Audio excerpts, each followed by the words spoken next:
হরি হরি বল। নিতাই গৌর সীতানাথ প্রেমানন্দে একবারে হরি হরি বল। নিতাই গৌর সীতানাথ প্রেমানন্দে একবারে হরি হরি বল। ভক্তবৃন্দের চরণে আমার কোটি কোটি দণ্ডবত প্রণিপাত। উদ্ধব বৃন্দাবনে এসে ব্রজগোপীদের বিরহ বেদনার আরতি কাছে দাঁড়িয়ে শুনলেন। কেমন মনটির অবস্থা হয়েছে। যে উদ্ধব জ্ঞানী শ্রেষ্ঠ, যে উদ্ধব ভক্ত শ্রেষ্ঠ, যে উদ্ধব বুদ্ধি সত্তম, যে উদ্ধব ভগবানের ঐকান্তিকী ভক্ত, সেই উদ্ধব আজ দেখছেন যে প্রেমের কথা আমরা শুনেছি শাস্ত্রে, সেই প্রেম যে মূর্তি ধারণ করতে পারে এটা আমার জানা ছিল না। আজ যদি বৃন্দাবনে আমাকে কৃষ্ণ না পাঠাতেন তাহলে প্রেম যে কত উঁচুতে উঠতে পারে এটা আমি উপলব্ধি করতে পারতাম না। আজ দেখলাম এটা তো গোপী নয়, সব এক একটি প্রেমের পুত্তলিকা। কৃষ্ণ প্রেম দিয়ে গড়া তাদের দেহ মন কায়। কৃষ্ণ প্রেমে বিভাবিত চিত্তেন্দ্রিয় কায়। কবিরাজ গোস্বামী পাদ যখন রাধা রানীর বর্ণনা দিচ্ছেন না, বলছেন কৃষ্ণ প্রেমে বিভাবিত চিত্তেন্দ্রিয় কায়। বিভাবিত মানে গঠিত। কি দিয়ে গঠিত? কৃষ্ণ প্রেম দিয়ে গড়া। রাধারানীর চিত্ত অর্থাৎ মন, তার কায়া মানে দেহ, তার সমস্ত ইন্দ্রিয় কি দিয়ে গড়া? না কৃষ্ণ প্রেম দিয়ে গড়া।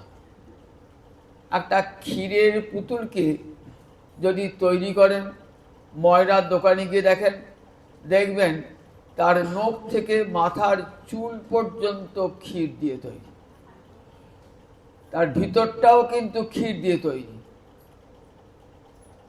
ঠিক তেমনি রাধা রানীর চরণ নখ থেকে একবারে কেশাগ্রভাগ পর্যন্ত মহাভাব দিয়ে গড়া, কৃষ্ণ প্রেম দিয়ে গড়া। শাস্ত্রে পড়েছেন কৃষ্ণ প্রেম কি বস্তু, আজ চোখের সামনে দেখছেন যে কৃষ্ণ প্রেম মূর্তি ধারণ করেছে। ব্রজগোপীরা কৃষ্ণ গৃহে মূর্ছা দশা প্রাপ্ত। রাধা রানী কাঁদছেন, বহুদিন পর মধুয়ায়ে দেখা না হইত পরানো গেলে। মূর্ছা দশাতেই বলছেন, গোবিন্দ আসেন নাই, কিন্তু মূর্ছা দশা দেখছেন গোবিন্দ এসেছেন। বহুদিন পর মধুয়া এলে দেখা না হইত পরানো গেলে। কবে গিয়েছ মথুরা? বলে গেলে অহম আয়াস্য, সেই কাল বলে গেলে, কই আজও তো এলে না। কতদিন বাদে তোমার সঙ্গে আমার মিলন হলো। একে বলে ভাব সম্মেলন। কবি চণ্ডীদাস এই ভাব সম্মেলনের কবি। সত্যিকারে কৃষ্ণ আসেন নাই, কিন্তু ভাবেতে মিলন, একে কি বলে? ভাব সম্মেলন। এতে কো সহিল অবলা বলে ফাটিয়া যাইত পাষাণ হলে। এত দুঃখ সহ্য করেছি, যদি পাষাণ হতো তাহলে গলে যেত। আমি অবলা নারী জাতি বলি এত দুঃখ সহ্য করেছি। বলো বলো মধু কুশলে বলো, মথুরাপুরে ছিলে তো ভালো। বলো মধু প্রাণনাথ, মথুরাপুরে তুমি সুখে ছিলে তো? এইটা জানলেই আমি সুখী, আমি আমার সব দুঃখ বরণ করে নেব। যদি জানি আমার প্রাণনাথ কৃষ্ণ সুখে আছে। একটাই তার জীবনের, রাধারানীর জীবনের একটাই বাঞ্ছা। আমাদের অন্তরে কত বাঞ্ছা থাকে তো, ধন হোক, বাড়ি হোক, টাকা হোক, গাড়ি হোক, কত বাঞ্ছা ভগবানের কাছে মানত করি। আর রাধারানী অন্তরে একটি বাঞ্ছা, কি বাঞ্ছা? কৃষ্ণ বাঞ্ছা পূর্তি রূপী করে আরাধনে, অতএব রাধিকা নাম পুরাণে বাখানে। কৃষ্ণের বাঞ্ছাকে পূর্ণ করব, কৃষ্ণ যা চায় তাই করব। দেখেছেন? তাই কবি হরি গোস্বামী পাদ বলেছেন যে রাধারানী পতিব্রতা শিরোমণি, পতিব্রতা শিরোমণি রাধারানী, যাহার সতীত্ব বাঞ্ছে সতী অরুন্ধতী। অরুন্ধতী কে বলুন দেখি? বশিষ্ঠের পত্নী অরুন্ধতী। সপ্তর্ষি মণ্ডলে 7 জন ঋষির মধ্যে বশিষ্ঠ একজন ঋষি। মৈচি, রত্রি, পুরহ, পুরস্ত, ক্রতুর, অঙ্গিরা, বশিষ্ঠ। এই 7 জন ঋষির মধ্যে একজনের নাম বশিষ্ঠ। দেখবেন বশিষ্ঠের বাম পাশে অরুন্ধতী রয়েছে। তিনি কি প্রার্থনা করেছেন? না, জন্মে জন্মে যেন বশিষ্ঠ আমার পতি হয়। সেই অরুন্ধতী প্রার্থনা করছেন, সেই যাহার সতীত্ব বাঞ্ছে রাধারানীর মতো আমি যেন পতিব্রতা হতে পারি। প্রতিটি জন্মে যে কোনো নারীর পতি পাল্টিয়ে পাল্টিয়ে যায়। এই জন্মে একটা পতি, পরজন্মে অন্য পতি, বা পরজন্মে পুরুষ হয়ে গেলেন, নারী হয়ে না হয়ে পুরুষ হয়ে গেলেন, কাজী অন্য পতি। এমনি করে কত পতি পাল্টিয়ে যায়। কতবার জন্মগ্রহণ করেছেন, ততবার হয় নারী নয় পুরুষ জন্মগ্রহণ করেছে। নারী হলে পরে আবার একটা করে পতি হয়েছে, পতি হলে আবার একটা করে পত্নী হয়েছে। কিন্তু রাধারানীর একমাত্র কৃষ্ণ ছাড়া আর কেউ পতি নাই। তাই কৃষ্ণ বাঞ্ছা পূর্তিরূপ, কৃষ্ণের সুখই তার জীবনের একমাত্র কামনা। মরে যদি দিলে দুঃখ, তার হয় মহাসুখ, সেই দুঃখ মোরে সুখ বর্জ্য। আমাকে দুঃখ দিয়ে যদি গোবিন্দ আনন্দ পান, তাহলে সেই দুঃখটা আমার সুখের সেরা সুখ। জগতে কোনো রমণী বলতে পারেন যে আমাকে দুঃখ দিলেও আমি যেন তোমার সুখ কামনা করি? দেখুন কেমন পাতিব্রত্য রাধারানীর। এক মুহূর্ত কৃষ্ণ প্রীতি হতে এক মুহূর্ত সরে আসেন না। সেই রাধারানীকে দর্শন করছেন, দর্শন করে ভাবছেন আমার জীবনটা কৃতার্থ হয়ে গেল। বললেন অহো জুয়ং পুণ্যার্থা ভবত্ব লোক পূজিতা। এই অহ একটি অব্যয় পদ। এই অব্যয় পদের দ্বারা বোঝালো কত বিস্ময়, কত বিমুগ্ধ হয়েছেন উদ্ধব। এই অহ অব্যয়টির মধ্যে বোঝাচ্ছে। জুয়ং, জুয়ং মানে তোমরা, পুণ্যার্থা, আবার পরে বলছেন ভবত্ব লোক পূজিতা, আপনারা লোক পূজিতা। সংস্কৃতে যুষ্মৎ শব্দ মানে তুমি, তাহলে জুয়ম মানে বহু বচন, প্রথমার বহু বচনে জুয়ম তোমরা। একবার গোপীগণকে তোমরা বলে ফেললেন, বলে ভাবছেন গোপীগণকে তোমরা বলা উচিত হয় নাই আমার, তারা তো কৃষ্ণ প্রেয়সী, সুতরাং তারা সবাই আমার নমস্যা। জগতে গুরুজনকে কেউ তুমি বলে নাকি? গুরুজনকে আপনি বলে। তাহলে বলছেন, মনে মনে ভাবছেন ব্রজগোপীরা তো আমার গুরু, ব্রজগোপীরা আমার গুরু, তার সেই কৃষ্ণ আমার গুরু, সুতরাং ব্রজগোপীরা কৃষ্ণ প্রেয়সী, সুতরাং তারাও আমার গুরু। তাই প্রথমে যুবক বলে ফেলেছিলেন, তারপর বলেন ভবত্ব, আপনারা লোক উচিত। ভবতী শব্দ মানে আপনি, বহু বচনে ভবত্ব, নদী সন্মত রূপ হয়ে যায় ভবত্ব। আপনারা লোক পূজিতা, অর্থাৎ জগতে যত যত ভক্ত এসেছেন, আসবেন, অনাদিকালে আছেন, অতীতকালে যত ভক্ত এসেছেন, বর্তমানে যত ভক্ত আসবেন, ভবিষ্যতে যত ভক্ত আসবেন, সমস্ত ভক্ত আপনাদেরকে অগ্রে প্রণাম জানাবে। হে গোপীগণ, গোপিকা চরণ রেণু ভূষণ করিয়া তনু অনায়াসে পাবে গিরিধারী। নট্ট ঠাকুর প্রেম ভক্তি চন্দ্রিকায় বলছেন, রাধা রানীর চরণ রেণু, রাধিকা চরণ রেণু ভূষণ করিয়া তনু। রাধা রানীর চরণ ধুলিকে যদি অলঙ্কার করো নিজে দেহে, তাহলে কি হবে? অনায়াসে পাবে গিরিধারী, অনায়াসে গোবিন্দকে পাবে। রাধানী বললি কয়, রা শব্দ উচ্চারণাদেব স্ফীত ভবতি মাধব, ধা শব্দ উচ্চারণাদেব পশ্চাৎ ধাবতী সসম্ভ্রম। যেই রা নামটি উচ্চারণ করলেন না, রা শব্দ উচ্চারণা, যেই রা শব্দ উচ্চারণ করলেন না, আপনি গোবিন্দ ভাবছেন আমাকে ছুটতে হবে ভক্তরা পিছনে, ভালো করে তৈরি হয়ে নিচ্ছেন, স্ফীত ভবতী মাধব, দেহটাকে ফুলিয়ে নিচ্ছেন, ছুটবেন তো। আর ধা শব্দ উচ্চারণ, আর যেই ধা শব্দ উচ্চারণ করলেন, পশ্চাৎ ছুটবেন সেই ভক্তকে, অত্যন্ত সম্ভ্রমের সঙ্গে সেই ভক্তের পশ্চাৎ পশ্চাৎ ছুটছেন, তার পদধূলি অঙ্গে মাগবার জন্য। তাহলে রাধা নামের কত মহিমা একবার দেখুন, রাধা নামের কত মহিমা। রা শব্দ উচ্চারণ করলেই গোবিন্দ কি করেন? যে ভক্ত নামটি বলিবে তার পশ্চাৎ পশ্চাৎ ছুটবার জন্য প্রস্তুত হন।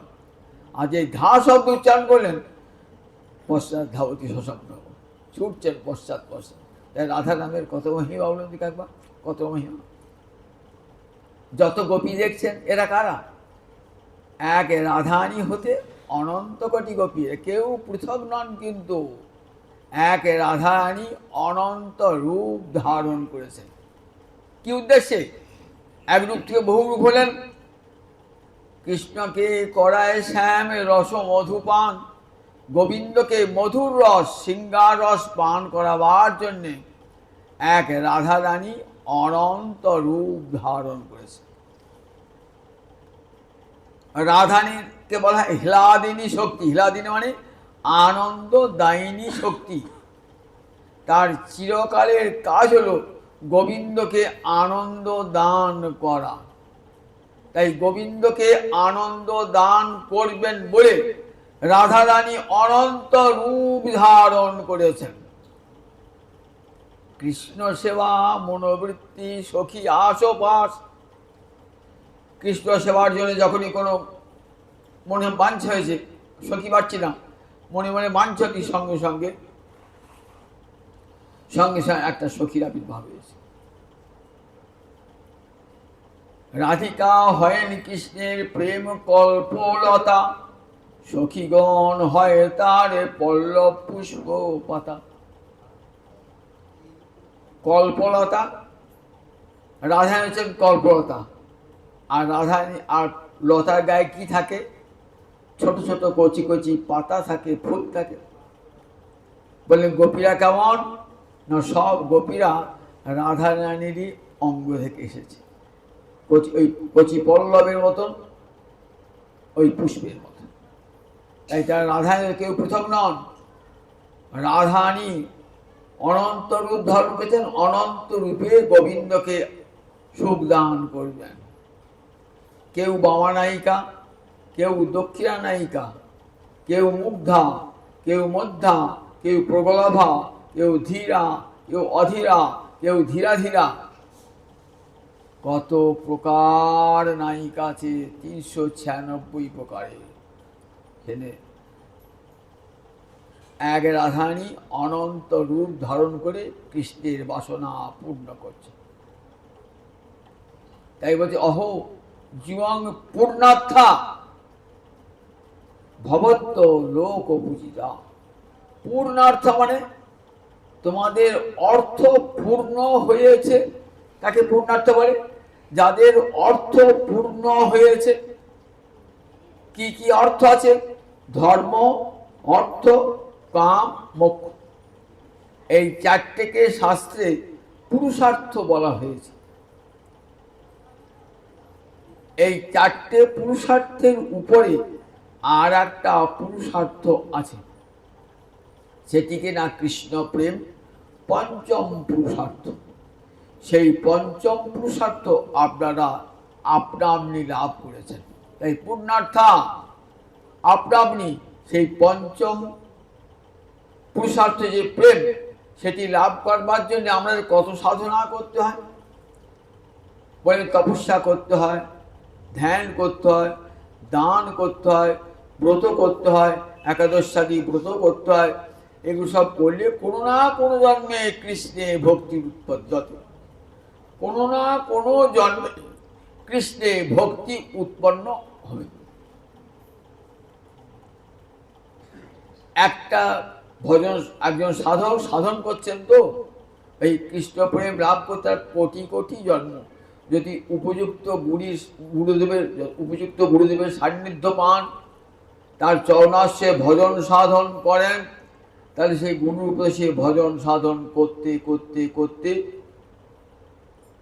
হয়তো কোটি কোটি জন্মের পর কৃষ্ণ প্রেম লাভ করবে। আর সেই কৃষ্ণ প্রেম আপনারা জন্ম থেকে লাভ করেছেন। সহজাত হৃদয়ে কৃষ্ণ প্রেম নিয়েই আমরা পৃথিবীতে আবির্ভূত হয়েছেন। যে কৃষ্ণ প্রেমের জন্য আমাদের সাধনা, সাধ্য বস্তু লাভ হয় নাই, কত জন্ম পর যে সাধ্য বস্তু লাভ হবে জানি না।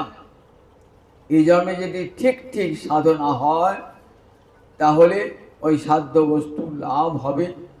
গুরুর কাছে যদি ব্রজভজনের কৃপা পায়, উপদেশ পায়, তাহলে একদিন আহিরি গোপের ঘরে, বলে কবে আমার তনয়া হইয়া কবে জন্মিব,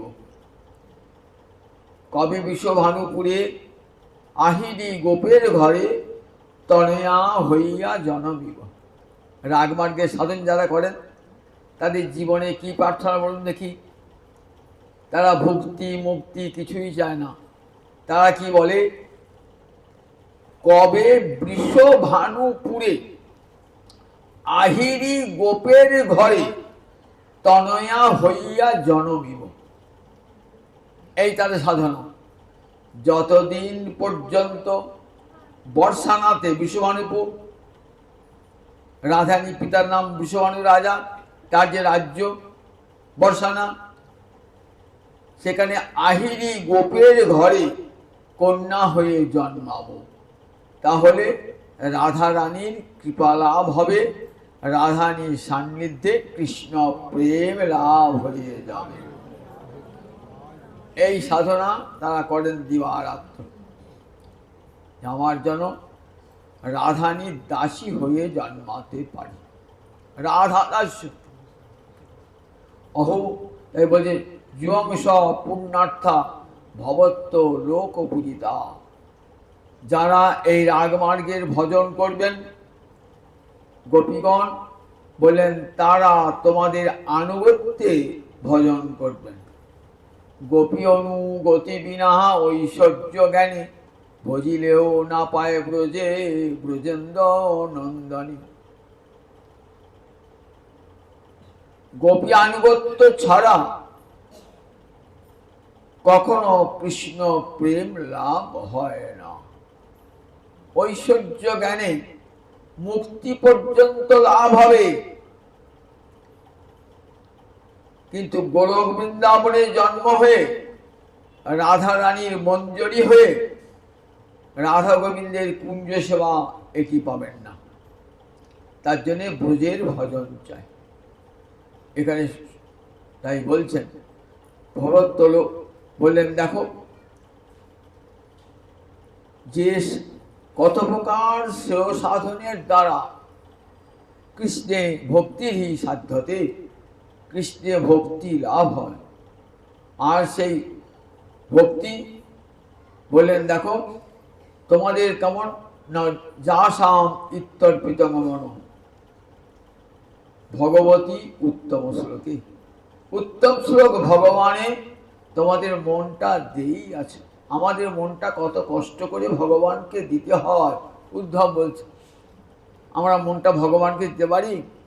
কত চঞ্চল মন, একবার সংসারে বিষয়ে স্ত্রী পুত্রে কত ঝামেলা ঝঞ্ঝাট হিসেবে মন ভগবানকে দিতে পারি না।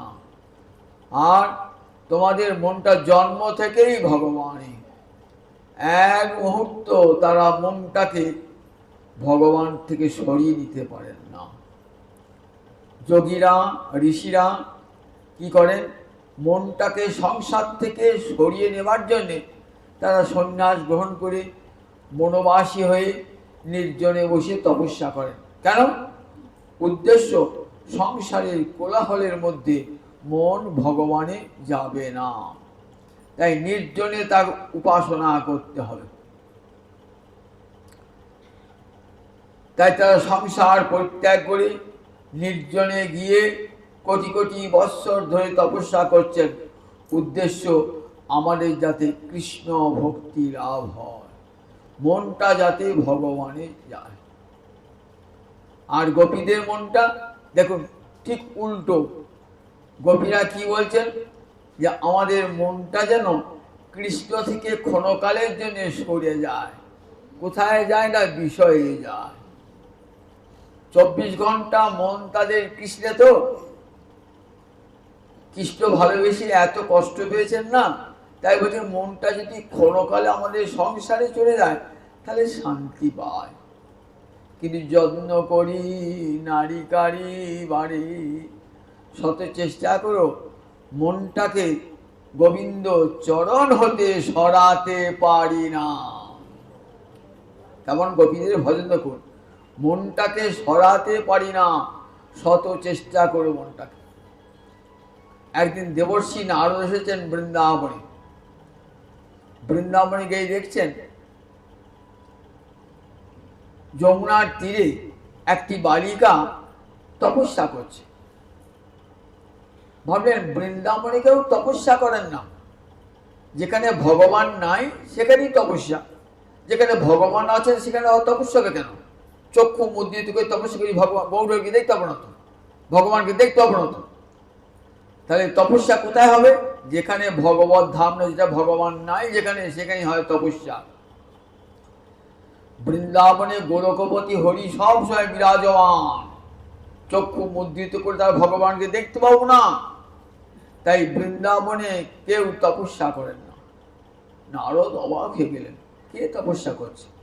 নারদ গিয়ে নির্জন তপস্যা করছেন, যমুনার কুলে কলসিটা ভাসিয়ে দিয়েছেন রাধারানী, তপস্যা করছে। এমন সময় দেবর্ষি নারদকে হরে কৃষ্ণ কৃষ্ণ কৃষ্ণ হরে হরে, হরে রাম রাম রাম হরে হরে, এই হরিনাম করছে। রাধারানী তপস্যা ভেঙে গেছে। নারদকে দেখেই রাধারানী প্রণাম জানিয়েছেন, ধন্যবাদ প্রণাম জানিয়েছেন। বলছে, মা তোমার কাছে এলাম কেন জানো? আমি জানতে এলাম যে বৃন্দাবনে তো কেউ তপস্যা করে না, তা তুমি বৃন্দাবনে তপস্যা করছো কেন? আমার বড় কৌতূহল হলো, তাই আমি তোমার কাছে এলাম, জানতে চাইলাম কেন তুমি তপস্যা করছো। রাধারানী কাঁদতে কাঁদতে বলছে, দেবর্ষি পাদ, যত কৃষ্ণ চিন্তা করি তত মনে কষ্ট পায়, দুঃখ পায়। তাই ভাবি মনটাকে কি করে গোবিন্দ চরণতে সরিয়ে আনবো। তাই তপস্যা করছি কি জন্য না, কৃষ্ণ পাওয়ার, মনটা কৃষ্ণকে দেবার জন্য নয়, মনটা কৃষ্ণ থেকে সরিয়ে আনবার জন্য তপস্যা। কেমন উল্টো তপস্যা দেখেছেন?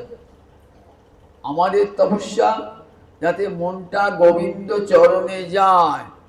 ক্ষণকাল সংসার থেকে সরিয়ে নিয়ে অন্তত 2 মিনিটও যেন ভগবানে যায় মনটা। গীতায় সে ধ্যান প্রকরণ বলা আছে, 6ষ্ঠ অধ্যায় ধ্যান প্রকরণ। গীতায় 6ষ্ঠ অধ্যায় দেখেছেন তো কিভাবে ধ্যানটা করতে হয়, ভগবানের কেমন মনটা বসাতে হয়। তার জন্য ভগবান অর্জুনকে উপদেশ দান করছেন কত কসরত করে মনটাকে গোবিন্দে বসাতে হয়। আর গোপীদের যা সাম ইত্যর্পিতম মন, বলে তোমরা তো মনটা গোবিন্দকে দিয়েই আছো, তোমাদের মনটা এক মুহূর্ত গোবিন্দ চরণ থেকে সরিয়ে যায় না। তাহলে তাহলে তুমি তপস্যা করছো কেন? তপস্যা তো বৃন্দাবনে কেউ করে না। তখন বলেন, বাবা আমি তপস্যা করছি কৃষ্ণ ভোলবার জন্যে। সংসারী লোক, সন্ন্যাসী লোক, যোগী লোক তপস্যা করতে আসে কি জন্যে? না সংসারকে ভোলবার জন্যে। আর আমি তপস্যা করছি কৃষ্ণ ভুলবার জন্যে।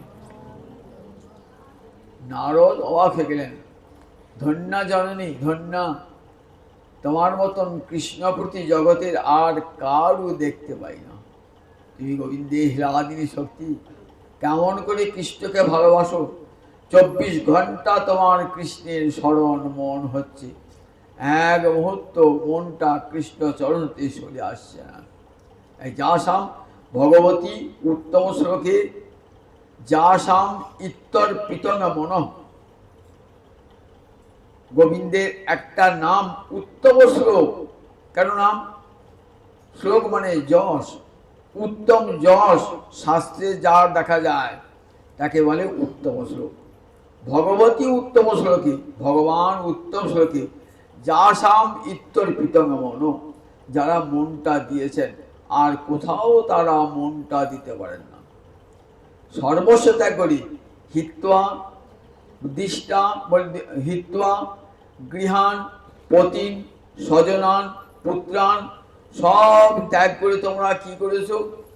সমস্ত ত্যাগ করে অবিনীত জীবন পুরুষাক্ষম পরম, পরম পুরুষ শ্রীহরিকে তোমরা অবলম্বন করেছো। সব ত্যাগ করি।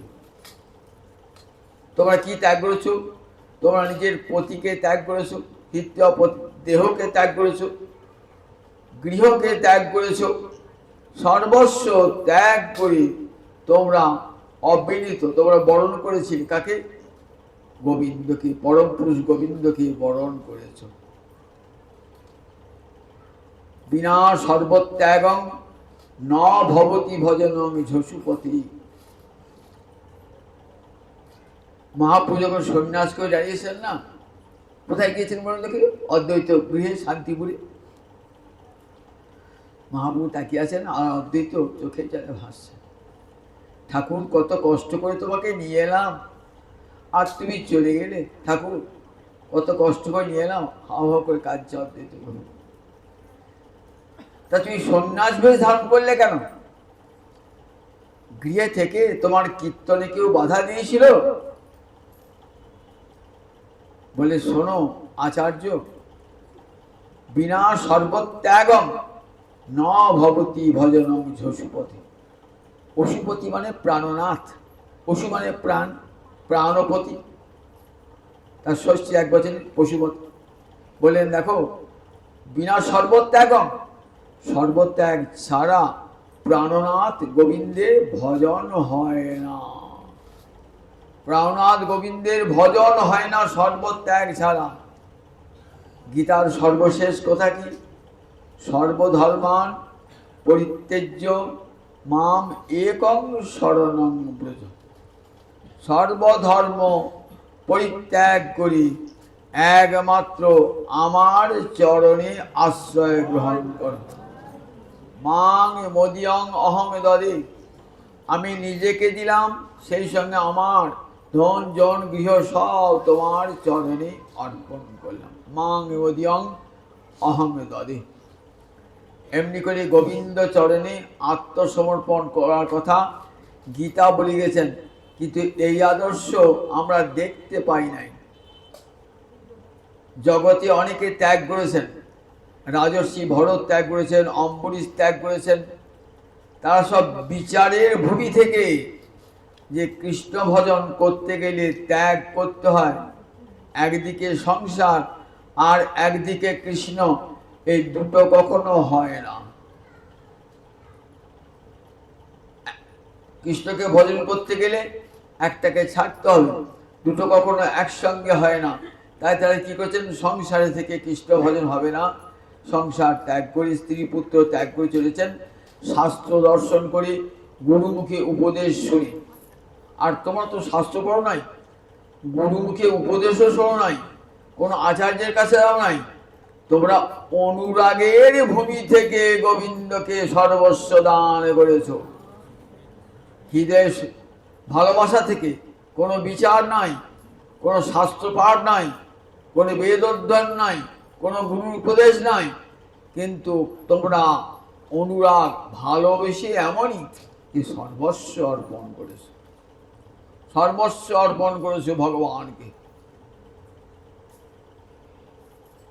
অনেকে ত্যাগ করে সেটা বিচারের ভূমি থেকে, কিন্তু তোমাদের অনুরাগের ভূমিতে। কাজে তোমাদের এই ত্যাগ জগতে স্বর্ণাক্ষরে লেখা থাকবে। অদ্বৈত বহুকে মহাপ্রভু বলছেন, বিনা সর্বত্যাগং ন ভবতি ভজনং ঝসুপথে। প্রাণনাথ গোবিন্দের ভজন কখনো সর্বত্যাগ ছাড়া হয় না। অদ্বৈত আচার্য উপলব্ধি করলেন কথাটা, তাকে তো ত্যাগ করে যেতেই হবে, ত্যাগ করে তাকে যেতেই হবে, এটা তার স্বরূপানুবন্ধী ভাব, ত্যাগ করতেই হবে। তাই বলছে তোমাদের মনটা গোবিন্দে অর্পিত হয়ে রয়েছে, যে মনটা দেওয়ার জন্য আমাদেরকে কত সাধনা করতে হয়। সব সাধনার যত যত শাস্ত্রে, সমস্ত সাধনার শেষ ফল হলো গোবিন্দ চরণে রতি। পৃথিবীতে যত যত নদী আছে, সব নদীর জল গিয়ে কোথায় পড়ে? সব নদীর জল গিয়ে সমুদ্রে পড়ে। তাই পৃথিবীতে যত যত সাধন আছে, যত যত সাধন শাস্ত্র আছে, সমস্ত যত যত সাধন আছে, সমস্ত সাধনার ফল হলো গোবিন্দ চরণে রতি। তাই সর্বধর্ম পরিত্যাগ করে আমরা পারি না তো, সর্বধর্ম সব ধর্ম ত্যাগ করেছি, কিন্তু গোবিন্দ চরণ ভজনা করি না। সর্বধর্ম কোনো ধর্মেই করি না, গোবিন্দ ভজনা করবো কোথায়? সব ধর্মকে ত্যাগ করে দিয়েছি। এই সর্বধর্মান পরিত্যাজ্য, এইটুকু ভালো করে মনে রেখে দিয়েছি, সর্বধর্মান পরিত্যাজ্য। তারপরেরটা মাম একং শরণং ব্রজ, এটা আর কেউ উচ্চারণ করে। দেখেছ গীতায় বলেছে ধর্ম ত্যাগ করতে, ওর ধর্মকর্ম করে কি হবে? ধর্ম সব ধর্ম ত্যাগ করো। কিন্তু তার পরেরটা শ্লোকের অর্ধাংশ বললেন একটা চরণে, সর্বধর্মান মাম একং শরণং ব্রজ, একমাত্র আমার চরণে আশ্রয় গ্রহণ করো।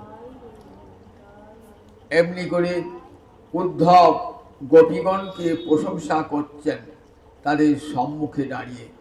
দেখছেন বিরহের মূর্তি ব্রজ গোপীগণ, নয়ন জলে তারা ভাসছেন, নয়ন জলে ভাসছেন।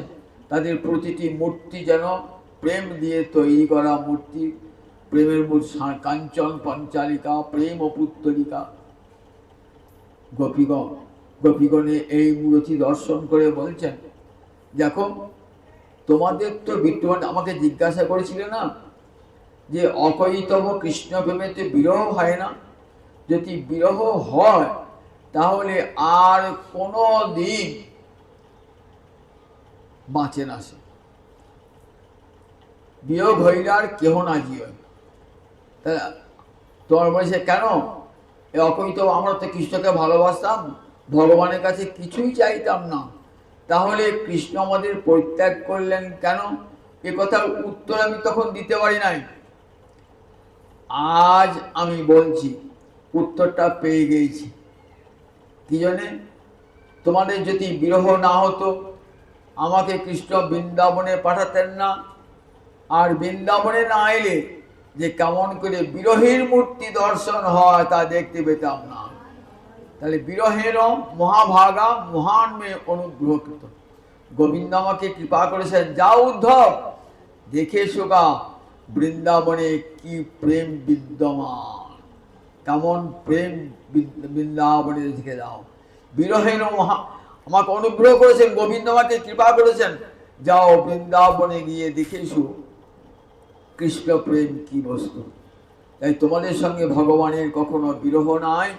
সে বিরহ আমার মতন অধন্য জীবনকে কৃতার্থ করবার জন্যে, আমার মতো ভাগ্যহীনকে কৃপা করবার জন্যে, আমার মতো ভক্তিহীন প্রেমহীন ব্যক্তিকে কৃপা করবার জন্যে।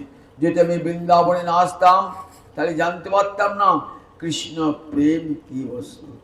আমি আজ বৃন্দাবনে এলাম, তোমাদের মূর্তি দর্শন করে দেখলাম যে প্রেম মূর্তি ধারণ করে বৃন্দাবনে। তোমাদের বৃন্দাবন দেখো, পৃথিবী ধন্য, তৈলোক্যে পৃথিবী ধন্যা, তিলোকে পৃথিবী ধন্য, স্বর্গ মর্ত পাতাল এই তিলোকে পৃথিবী ধন্য কেন? যত্র বৃন্দাবন। বৃন্দাবন ধন্য কেন? গোপীরা গোপীপদ রেণু পাচ্ছেন বলে সেই বৃন্দাবন ধন্য। জয় নিতাই, জয় নিতাই। 8টা বেজে গেছে তো আর হবে না, আবার পরে জয় নিতাই, জয় নিতাই।